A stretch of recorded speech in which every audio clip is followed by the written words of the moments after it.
All right, are we here, everybody? Yay, yay, yay. All right, drop me a hello in the comments. If you can hear me, if you can see me, I'm streaming in from Zoom today, so it's a little bit different. I want to make sure everyone can see me before I get going in earnest. Let's see. Good morning. Yay. All right, Linda, Kate, April, Helen, brilliant, brilliant, brilliant. All right, let me hit share on this real quick. Let me, Kate, will you do me a favor and share this over to the Quilting Rockstars? Because it's not going to let me do it, which you may have already done that because you're on it. So guys, welcome. My name is HollyAnne, Knight of String and Story. I'm so excited to be teaching you about tension today. It is my job to guide you to quilt with confidence. And one of the things I hear about all the time is how tension does not inspire confidence. So guys, today I am going to be teaching you under the machine here, which I know you can't see right now, but if I magically come over and let's see if I unpin this, there we go. That ought to move it over so you can see both. So guys, we're going to be working here together today. This is really fun because I've got two screens that you guys are going to be able to see.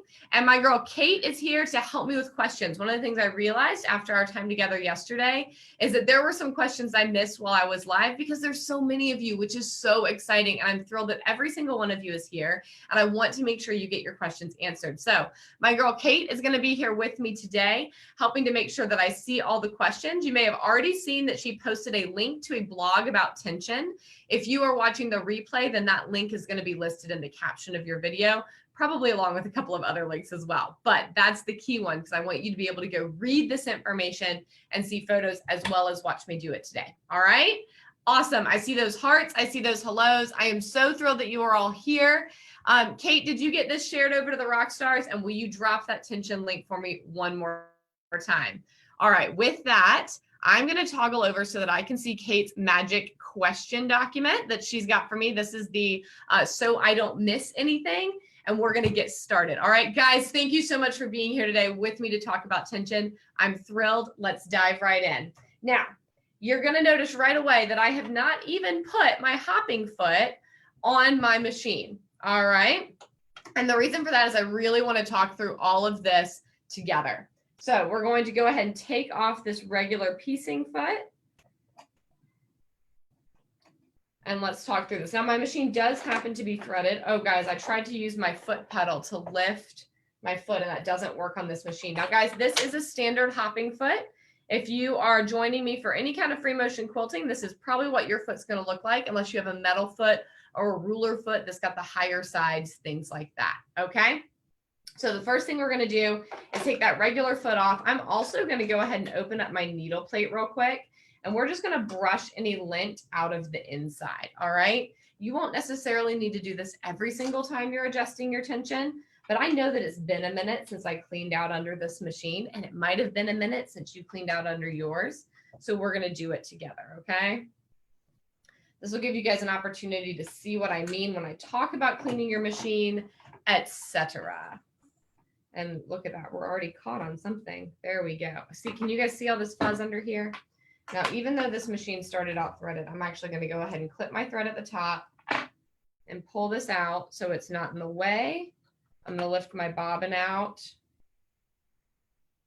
and we will lift out this bobbin race right here. Okay. Can you guys see all this lint under here? I'm hoping this is really showing up for y'all. So what we want to make sure we always do is to brush lint out. So I've got a pretty big brush here.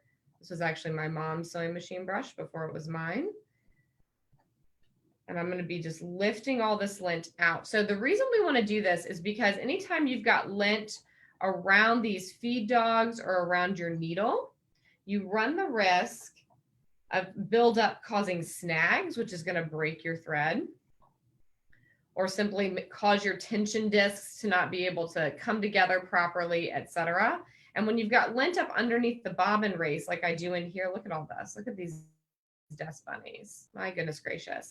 Then that bobbin race, look at that, cannot move properly. And again, it's going to be hard for that tension to get balanced. So we want to make sure that we do this pretty regularly. When you're free motion quilting, you're going to want to do this every couple of bobbins, okay? Just as a matter of routine maintenance on your machine. It'll also help your machine do better between services. As a general rule, I recommend getting your machine serviced about once a year. But I especially know right now with the pandemic, that is hard. Look, there's like straight up thread down in there. All right. So we're going to pull all this out. And guys, I realized as well, we want to put a fresh needle in here. So I'm going to walk over to the trash can to put all this lint in here. And I will grab us a new set of needles and we're going to change that out as well.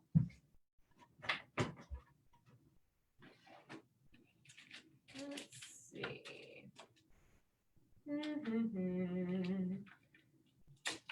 All right. Let's look at a couple of options with needles here, my dears. So I use old needle cases to throw away old needles. So that's what the X on there is. Now, some people really like to use ballpoint needles when they're working on their machine with free motion quilting because of the idea that it's going to help separate the fibers rather than cut them. That's totally fine if you want to. Typically, I just pull out a good old universal needle. So you can see here, I've got sizes 10 up to 14. Size 14 is usually my sweet spot for free motion quilting. If I'm doing something like a Bonnie Hunter quilt, I might go up to a 16.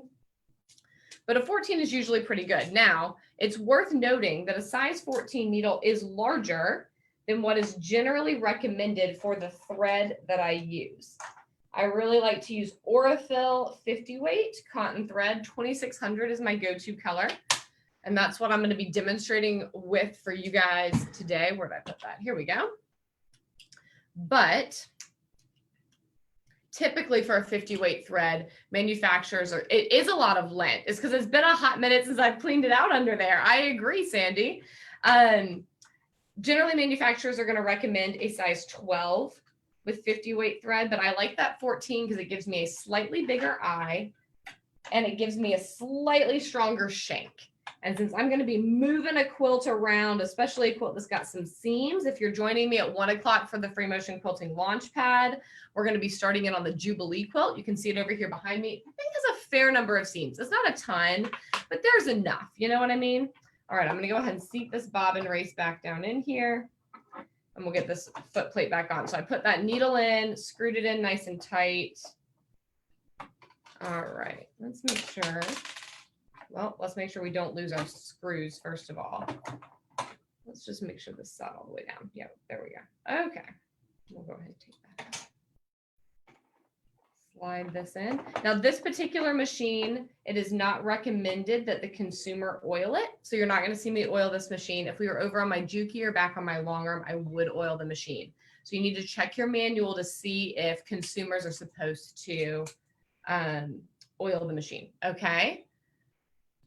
Would I use, Brenda, I'm not familiar with a blue dot bobbin case, but this is the original one and it works quite well. Just sets right in there. Now, this is a standard domestic machine with a drop-in bobbin. So we will not be adjusting the bobbin. We will not be adjusting the bobbin tension. That's something that I'm going to leave for the professionals on a machine like this. Again, if I'm working on an industrial machine, I might pull out, there's a special thread gauge that you can use, but we don't need that for this machine. I'm going to go ahead and drop my bobbin back in. And by cleaning all this out, putting a fresh needle in, now we're going to put our foot on and then we'll thread the needle. By doing all this ahead of time, we know that we've set ourselves up for success, right? We've eliminated a lot of the issues. Right along with this, the other reason that I'm working on this machine right now instead of my Juki is I do want to give you guys an opportunity to see the ergonomics that we talked last week in practice, right? So I see that Peg is asking about my stool. So this is a saddle stool. I got it from Joe's Quilting, Joe's Quilting Supply, maybe. I'm going to blank on the name. I bought it at QuiltCon, but she's in Texas. It's fabulous. I like it a lot. It helps me sit forward. But like we talked about last week, you can sit on an office chair or a dining room chair. Just make sure you got a pillow behind you to encourage you to sit up and over those sit bones, okay? And make sure that the bed of your machine is at like bottom of rib cage, belly button height, right? So you've got a few inches of margin here that you want that machine to fall between. So we get a nice gentle angle in our elbows and we're not way up here or way down here, right? It's going to make it easier to see what we're doing as well. Now this foot, you can see I simply slid up under that screw, nested it nice and snug, and tightened the screw on. This machine, I cannot adjust my presser foot height, but if I could, I would want to make sure that I could slide. Typically, if you can do that, you're going to be working with a ruler foot, but you would be sliding a nickel or a penny right in the back edge and lowering your presser foot and making sure that it just barely grazed that coin. Any higher than that, and you're going to have tension issues. So if you can adjust your presser foot height and you do everything we talk about today with tension and you're still having issues with broken or fraying thread, your presser foot is probably too high. All right, just to top that off. Okay, so we've got this foot on. It's a nice flat foot. I know hopping foots are not everyone's favorite. This one doesn't squeak too bad, but if your foot does squeak a little bit, you can take a teeny tiny bit of machine oil and kind of put it on that and it'll help ease it up, okay? All right, threading my machine. I'm gonna simply follow these arrows. Properly threading your machine is gonna be really important for tension. So do take the time to really pay attention as you're going. I'm also paying attention to making sure this thread's gonna come off my spool nicely. I think I'm gonna need to grab a spool cap because I'm right at the end of the spool unless, ooh, you know what, even better. I've got a full spool over here. Let me grab that.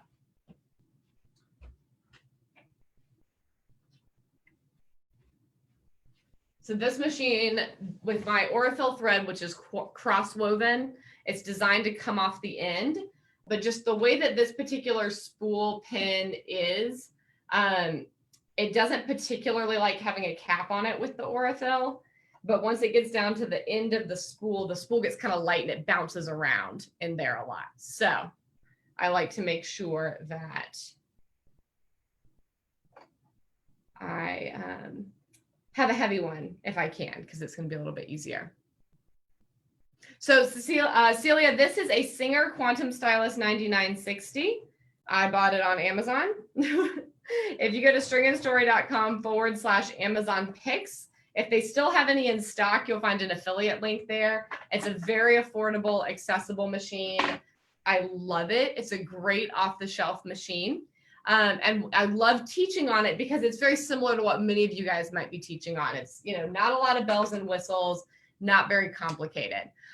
So I use this for piecing and free motion quilting when I'm using it. This is no longer my primary machine. I have a Juki J150 that is my primary machine. But it's a lot bigger. It's got a big old throat space. Y'all might be able to just barely see it. Can you see it? No, I've got this zoomed in. It's over here. It has a big old throat space, and that's not super relatable maybe if you've got a throat space that looks more like this. So for the free motion quilting launchpad this week, I want to make sure that I'm using this throw quilt behind me on a relatable machine for some better relatability there, so that you guys can see how to handle a bigger quilt, something other than a practice sandwich, right? And a small throat space. Perfect. Patricia, yes, keeping that lint cleaned out is so important for adjusting tension, and tension is so important for free motion quilting. Love it. All right, what I'm going to do here, guys, there's a couple things I want you to know. I've simply just turned this machine on. Okay, it's at all its standard settings. My feed dogs are up. My stitch length is set to whatever the typical stitch length is. And I will not be fooling with either of those things. HollyAnne, what the actual heck? That's literally the opposite of what everyone has taught me. I know it is. Okay. If you want to put your feed dogs down, if you want to put your stitch length to 0, that's totally fine. I've found with this machine that my tension is more predictable if I don't fool with too many things, right? And I'm going to be manually controlling the stitch length anyway. All that stitch length does is control how much the feed dogs move. Okay, and I leave the feed dogs up because it helps keep these tension discs engaged a little bit more. I get more consistent tension on this machine that way. And I also like that little bit of grip on the back of my quilt. I find that it helps me move just a little bit more easily because I'm not slipping and sliding all over the place. Okay, I do not use a Supreme slider because I got sick of quilting it to the back of my quilt. Oh my gosh, makes me crazy. If you like your Supreme slider, you go girl, right? This is one of the most important things I can teach you about free motion quilting, okay? There are very few strictly right answers. There's a lot of really correct, really successful ways to do things. And the way that I do it may not be the way that you do it, all right? Things we can agree upon. You know, you probably don't want big old toe grabbers because that's going to have a problem with the integrity of your quilt, right? That could get snagged and then your quilting is going to unravel. You're going to want your tension to be good for the same reason. You don't want eyelashes on the back. One, because they're not pretty, but also because they affect the integrity of the quilt. They can snag and cause your quilting to unravel, right? Beyond that, just about everything with free motion quilting is interpretation. And when I teach you guys how to do things, I'm going to teach you the way that I have found works best for me. And when I know of alternatives, I'm going to present that to you as well so that you can experiment, right? This is a part creative experiment, part learning handwriting with a sewing machine, okay? And it's practice. Practice makes progress. We're going to have patience and grace with ourselves as we're learning it, and it's going to be brilliant, okay? All right, so let's dive into the actual stitching the tension part of this, shall we? Everything we've done up until this point is pre-work. We've cleaned out the lint. We've put in a new needle. We made sure that our machine is threaded, that our bobbin is loaded. We've had a little pep talk with ourselves about free motion quilting, which is actually super, super, super important, right? And now let's stitch. I'm going to hold this top thread and use my needle up down button to lower and raise my needle so I can pull that bobbin thread to the top. That's because typically when I'm free motion quilting, I prefer to bury my ends. Now, once I've lowered that needle back down, make sure you drop your presser foot. That is super, super important. Yes, my feed dogs are up right now. I know that that sounds crazy to many of you, but in fact, what feed dogs are really doing is when we're piecing, right? The feed dogs are simply moving our fabric for us, but we're going to be manually moving that fabric. So it doesn't really matter what the feed dogs are doing. These are not like big Dobermans underneath our sewing machine that are going to grab our fabric and ruin everything we're trying to stitch, right? They're simply there to kind of move things along a little bit. And leaving them up, I find on this machine keeps the tension discs engaged better. I get more predictable tension. I don't really know enough about machine mechanics to really explain that, other than that's what I found experimenting with this machine, right? And I like it. It shortens the gap between my presser foot and the bed of my machine. So I'm less likely to just kind of slide off into oblivion. Okay. I know it sounds crazy. If you think it sounds too crazy, lower your feed dogs. If you're like, I can't seem to get my tension quite right, I'm going to give it a go. Give it a go. All right. Part of the reason I share that though, is because I want you to know that having a machine that you can't lower the feed dogs does not mean you cannot free motion quilt on that machine. It's just going to feel maybe a little bit different. All right, I've got my thread pulled up.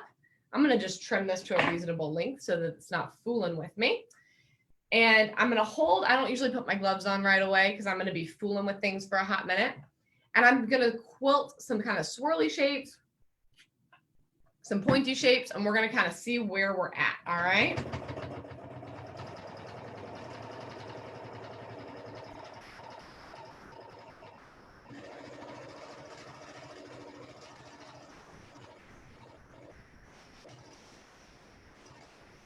All right.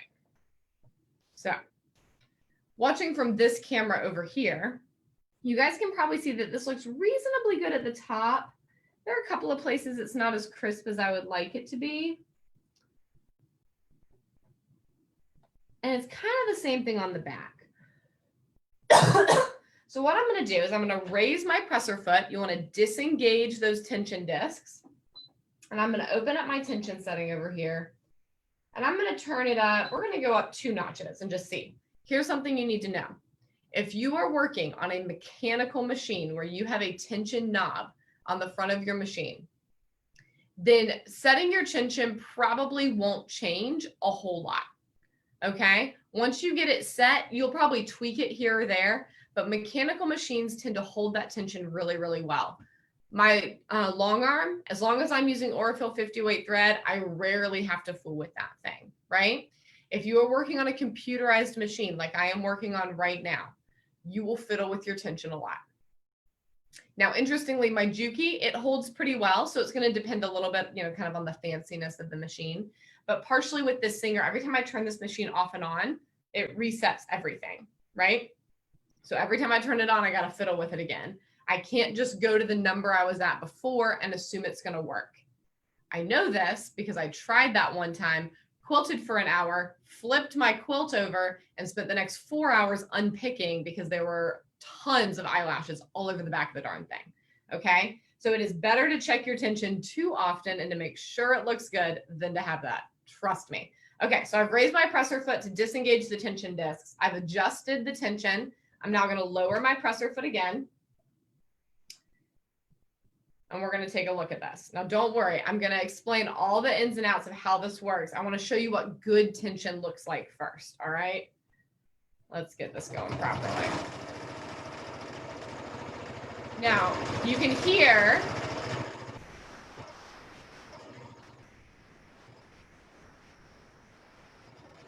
that this machine is pretty loud.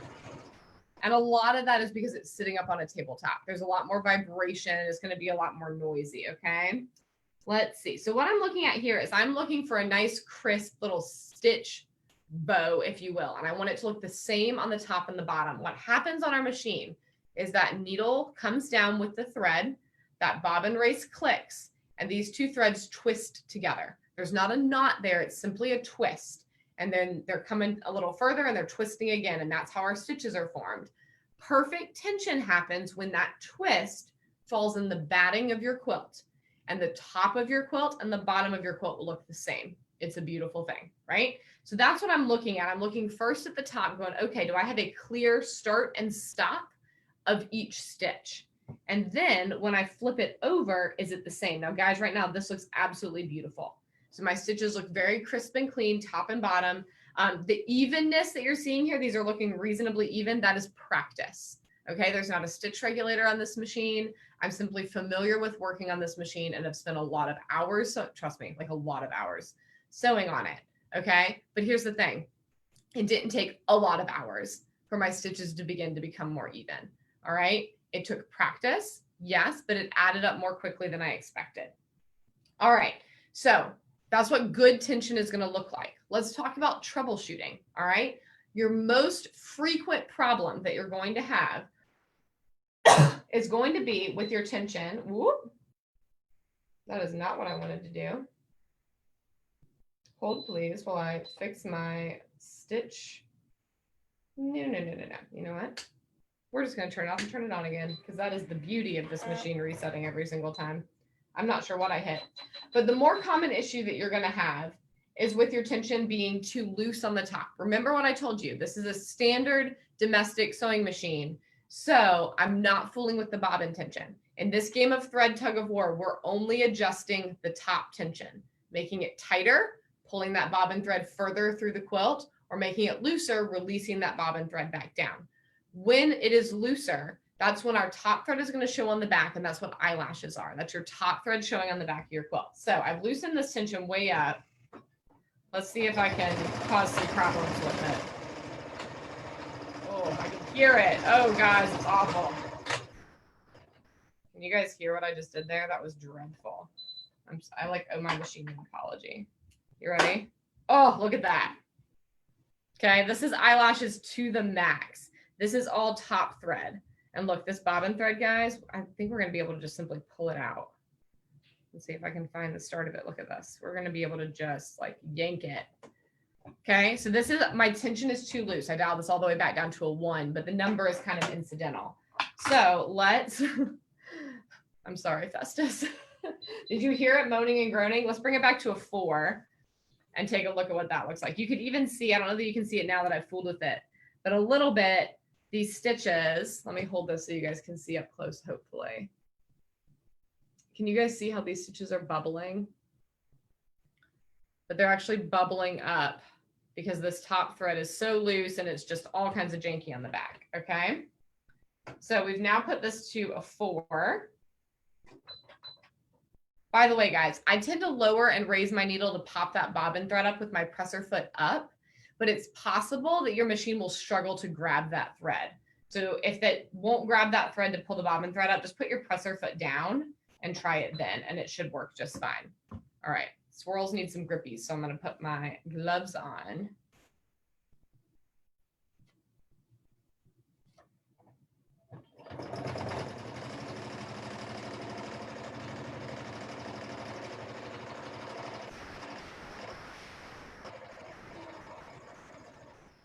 All right, let's see what we got this time.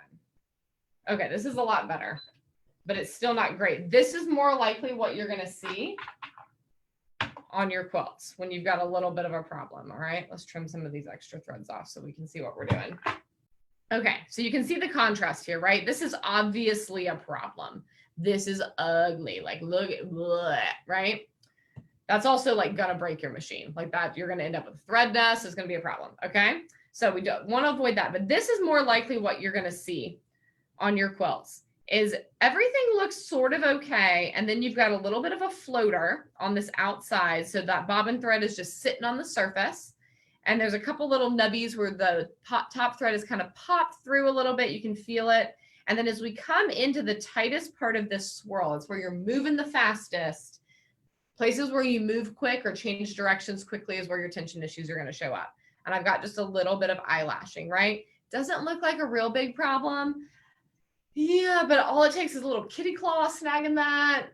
It's not so good, right? So the solution here is very simple. We simply keep tightening up our tension until we get these nice, pretty, crisp stitches that I was getting at the beginning, right? So I'm back now to kind of the regular settings of my machine, and let's see what it looks like. This is a good opportunity to notice how quickly my needle is moving compared to my hands, okay? It feels scary when you're just getting started, but you really do need some good speed on that. All right, let's see if we can get this in a little closer so you guys can see better. Let's get way up in my business here. There we go. All right, and you know what else I can do? For just a moment here, guys, let's make this the big video. Okay, can we see better now? There we go. All right, so over here we had really nice crisp stitches, front and back. Keep that in the light for you guys. Then we took our tension way, way down. You can see it's the bubbling and the warping of the fabric. And yikes on the back, right? We tightened it up a little bit to the point where from the front of the quilt, it looks pretty good, right? Just looking at these, like here you can see there's a problem, but these stitches and these stitches, they're looking pretty good, right? But even so, when we turn it over, we can see this little bit of eyelashing.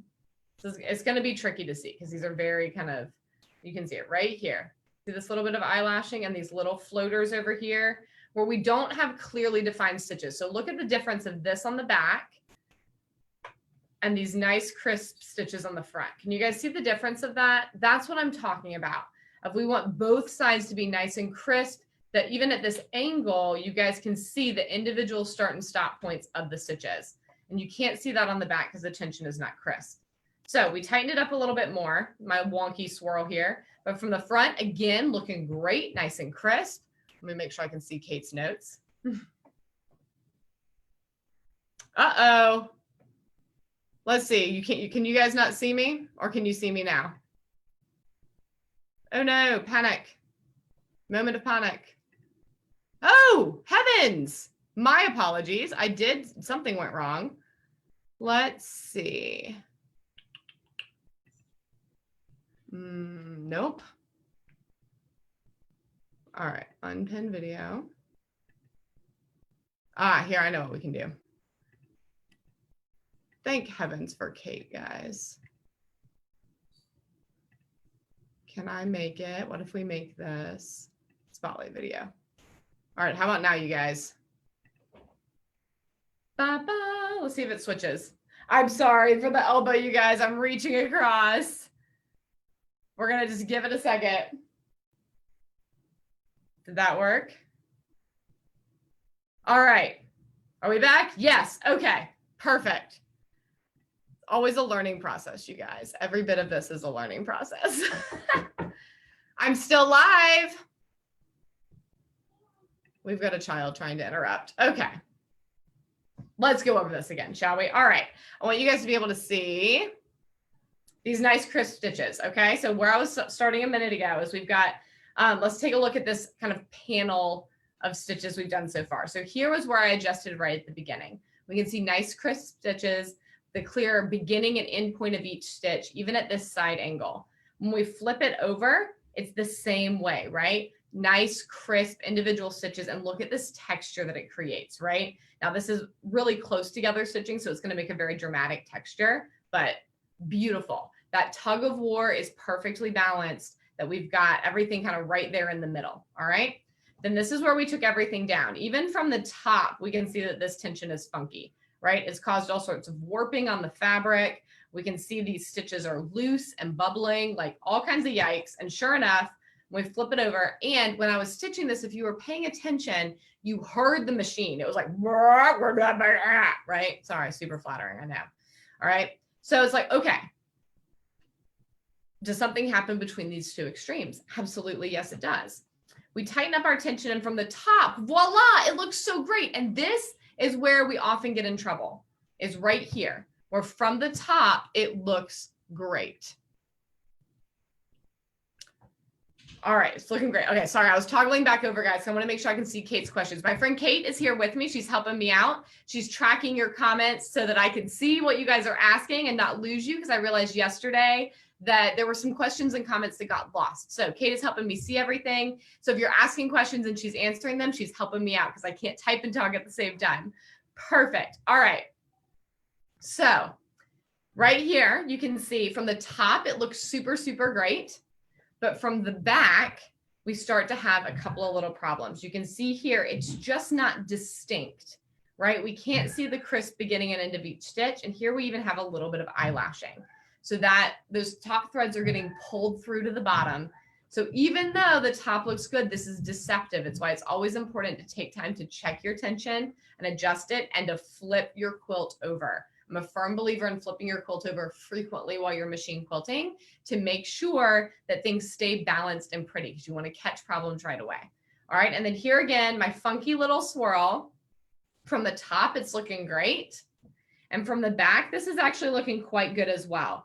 Everything looks nice and crisp. You can see the beginning and end of the stitches. I obviously was stitching fast because this is a funky little swirl, but the tension looks good. And this is a great illustration of why you want to adjust your tension and check it often, because this is not the same number that my tension was at when I was doing these wood grains over here. Now that might mean that if I start quilting something as dense and tight as wood grains, I may need to tweak it a little bit more, and we're going to check that next.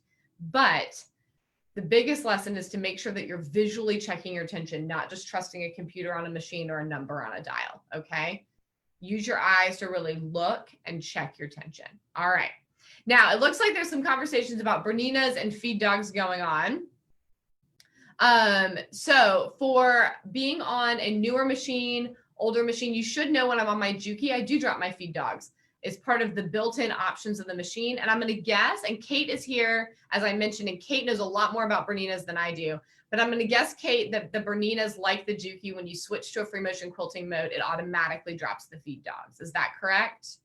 And with that, yes, drop them. Absolutely. This machine, I have to manually drop the feed dogs because, like I said, it's a more basic machine. It's an off-the-shelf machine.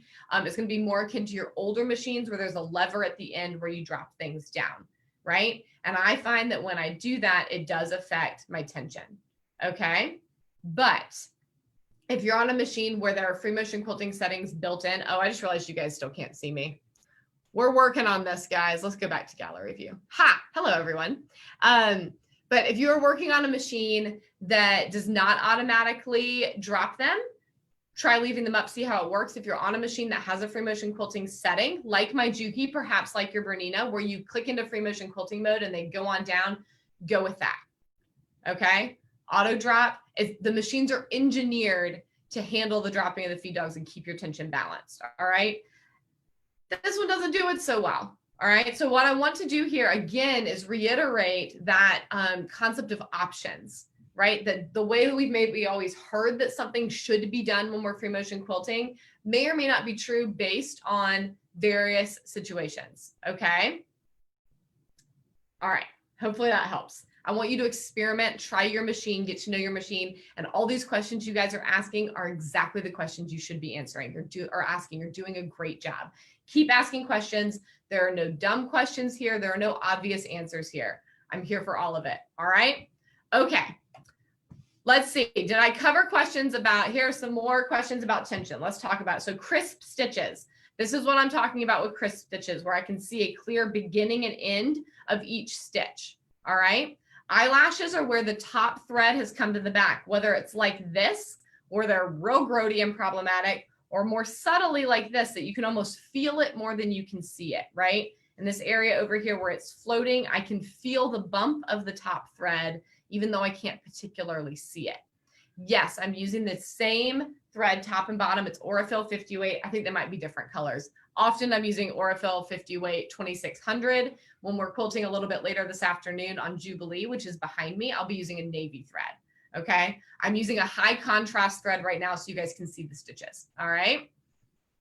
So tightening the tension is going to be a higher number. So if you're on a tension dial, you're going to a higher number. You're turning towards the right. If it's a knob, you're going to a higher number on your computerization.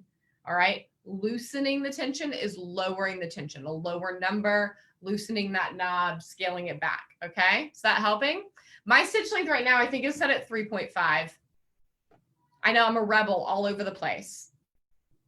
If you're freaking out about it, don't be worried.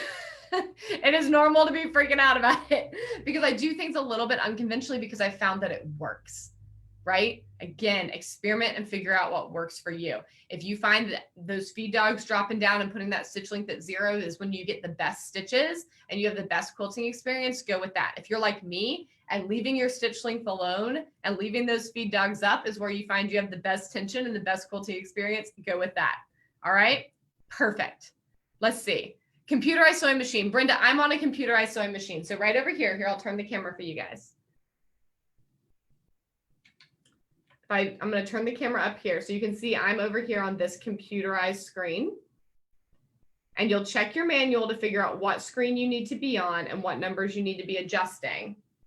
But I raise that number up in order to tighten my tension. Whoop, and I lower it in order to loosen my tension. Brilliant. Okay, let's check this same tension that I'm at right now with wood grain to see if it still looks good or if it needs a little bit of tweaking. Now, I know that many of you here have not yet learned swirls and wood grain. So what you'll do is you'll just practice some kind of loopy designs and some pointy designs. They don't need to be pretty. They don't need to be official free motion quilting motifs, right? You just want to make sure you've got some curves and some points where you're really moving that needle and moving your fabric, because that's where your tension issues are going to show up. Okay. And because wood grain shows up tension problems even more than swirls, we're going to do that as our final tension adjustment before I declare that my tension would be ready for quilting. Okay.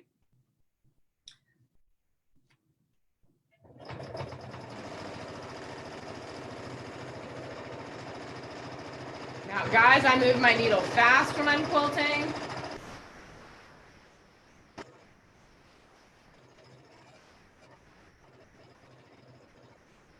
You probably won't move yours quite this fast right as you get started because you'll still be working on that hand-eye coordination. But as you get going, you may be surprised by how quickly you end up moving it. All right, so you know what? Let's break thread because it's going to just be a better viewing experience for you guys. So here on top again, my stitches are looking nice and crisp. And on the back, I'm pleased to report they're actually looking quite good. So what I would do at this point, having done both swirls and wood grain, where the stitches look the same on the top and the back, then you can declare that your tension is adjusted and you're ready to free motion quilt on your quilt. If you are stitching along with me right now and you just arrived at that, congratulations. This is a huge deal, okay? Because this means that, but honestly, I think this is the hardest part of getting started, right? Because what causes more heartbreak than realizing that your tension is off and you're gonna have to unpick like basically nothing, right? So getting your tension adjusted from the get-go is a huge milestone on your quilting journey. Congratulations. I see a few more questions and there's a couple more things I want to share with you guys. All right, first thing, what about when the tension is too tight, right? What if I crank this all the way up? Can you get eyelashes on the top of your quilt? Yes, you absolutely can.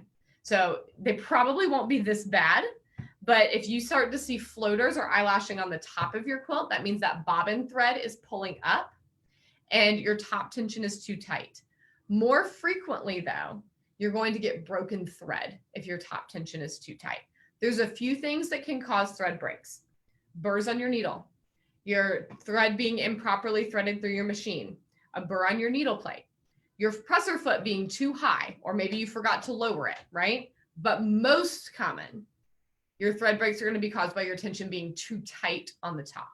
Okay, so you're going to want to make sure that you back that down a little bit and give it a go. If it's still giving you trouble, then you start checking for the other things. Do I need a new needle? Is there a burr? Do I need to clean the lint out of my bobbin race? What we did right there at the beginning, that can cause broken threads. You want to make sure that you clean that up. Okay, now I see questions about burying threads. Let me grab a needle. I'm going to show you. That's a great question.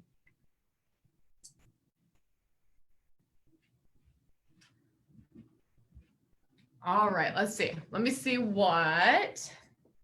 So Patricia, stitch length is how long each of these individual stitches are, right? So for example, these stitches here, let me make sure you can see this. Yeah, these stitches here are longer than these stitches over here. Okay. Now there's all kinds of rules and preferences about stitch length. The exact stitch length you prefer is up to you. From what I've observed, Bernina users tend to prefer a shorter stitch length when they're free motion quilting.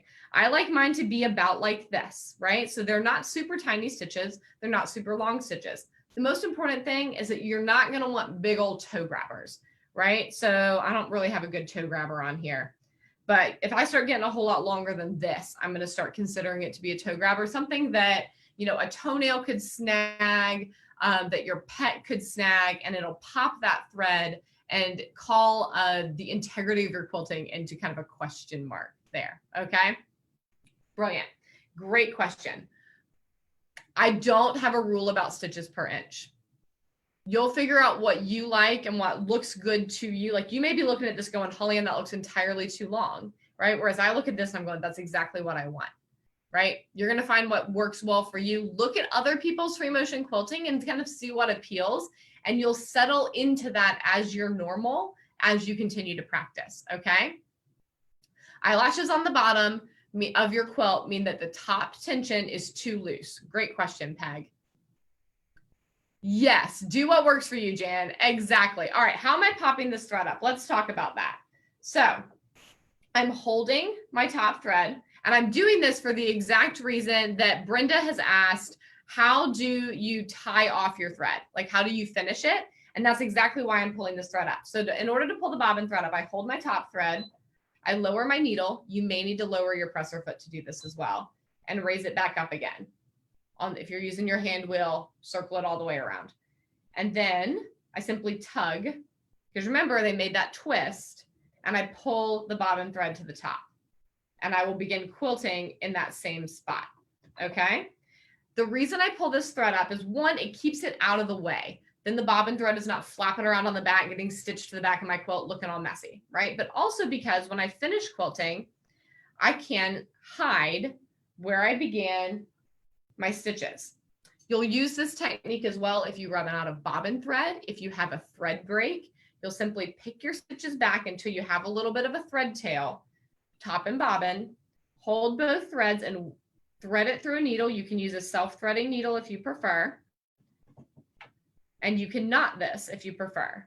And you're going to take that needle and you're going to run those threads about a needle's length through the batting. I have my finger underneath to make sure that I don't put it all the way through the quilt. And then I'll take my scissors and trim this flush with the quilt.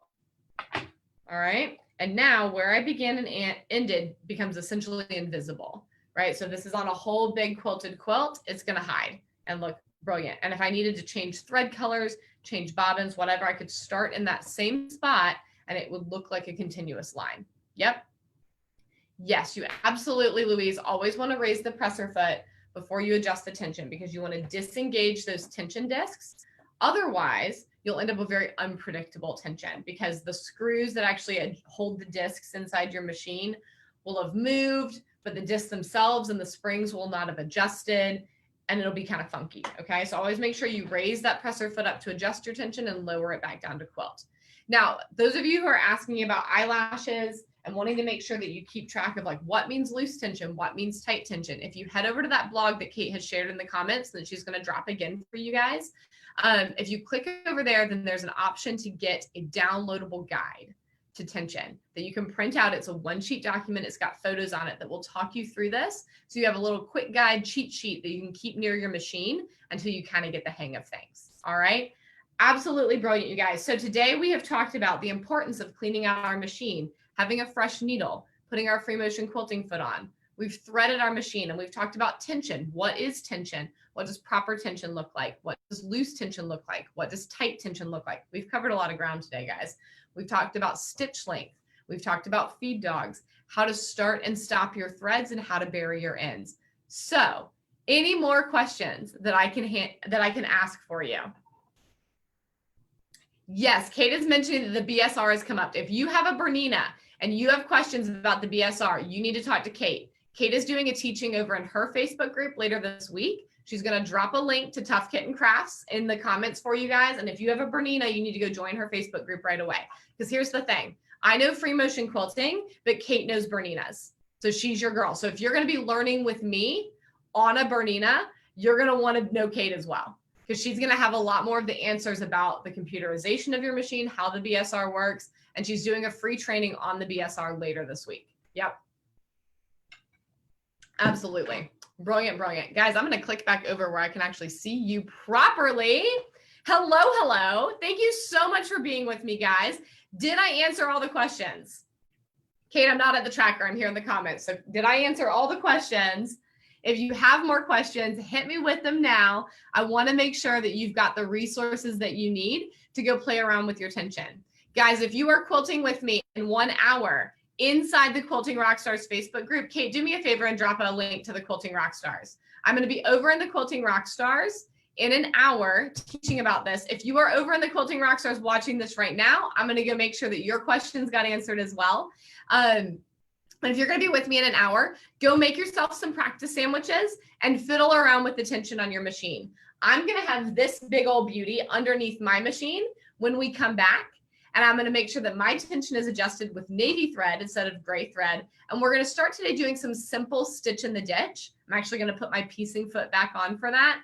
And we're going to use that stitch in the ditch as an opportunity to review posture and ergonomics and to talk about moving a big old quilt under the machine. All right, guys, thank you so much. Thank you for joining me. This has been so much fun. I will see you guys in an hour for day 2 of the Free Motion Quilting Launchpad. Let's see, stitches per inch. I have no idea, Elizabeth. Whatever your machine is set at, start with that and you can play around with adjusting it later. Great question. I love it. Thank you so much for joining me today, guys. I will see you soon. Thank you, thank you, thank you. Have a wonderful day, you guys, and good luck with your tension.